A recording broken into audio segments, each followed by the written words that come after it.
some of it forcibly through the arbitration process for Dirk Skubal, who made $32 million, which for $32 million, you can get half of what Max Clark's currently wearing on his neck. My goodness. I was going to say, when they drafted him third overall, Clark, he signed for just under $8 million, and he might be wearing that around his neck today. That's wild, man. I mean, these kids are different. They're just built different, and they're more comfortable, which I think is a good thing. But that is, I mean, there's no chance that there was a kid who'd never been in the big leagues who'd come into camp like He's got Acuna over there now. Into the bright blue sky. Shallow left center. Oh! Clark dropped it. So the highly touted prospect.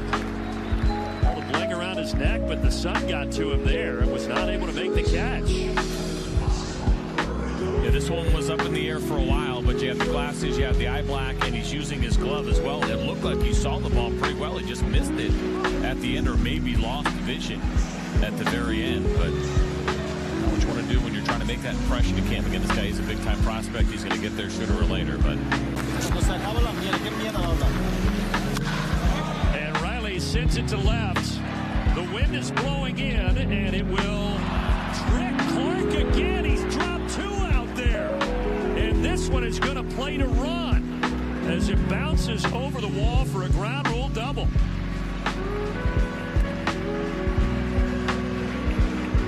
Tough break for DeJesus a couple of times now in this inning.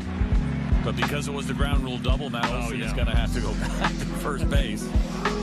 And this is an inning for young Max Clark that he would very much like to forget. It looked like Austin Riley got this. Now, you can see the flags there and probably knocked it down a little bit. But he got himself in a bad position. And it looks like as these balls are coming down, he's not seeing them very well. It's like the confidence right about here goes away. You see how he looks away there? Yeah. I think he's probably thinking, like you said, CJ, hit it anywhere else but left field right now. You see how short the shadow is, right? Gives you an idea that that sun is pretty much right on top of him. And it's just as those balls are coming down where he's having the issue. But the Braves will get some runs out of it.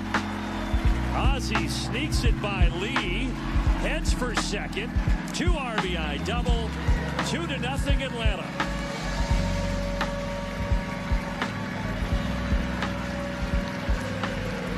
Something we've talked about a lot, that we have seen a lot, and that is the damage that Ozzie Albies can do to left-handed pitching. And he cashes in some Tigers' mistakes right here as that ball was cutting in towards him.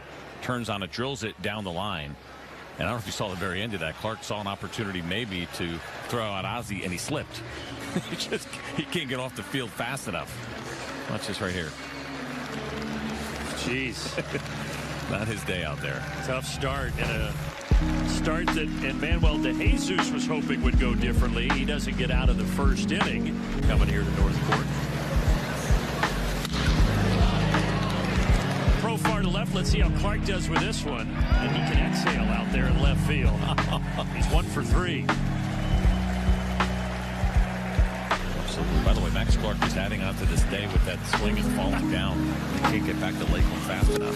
And again, not trying to poke fun at the guy. It's number 2 prospect, or not the number 2 prospect, but a top prospect in baseball. He's going to be in the bigs, but he has certainly had his issues here today, including not knowing what the count was. 2 drop fly balls in left field, and at least here he can say he's reaching first base. But yeah, this swing was not a thing of beauty against Joey Wentz. Yeah, good look at the 2-seam fastball grip, and that's how you get these swings against lefties. Now, we tried to stop the swing, and what he didn't anticipate was how much that ball was going to be running in. It's one of my favorite pitches left on left.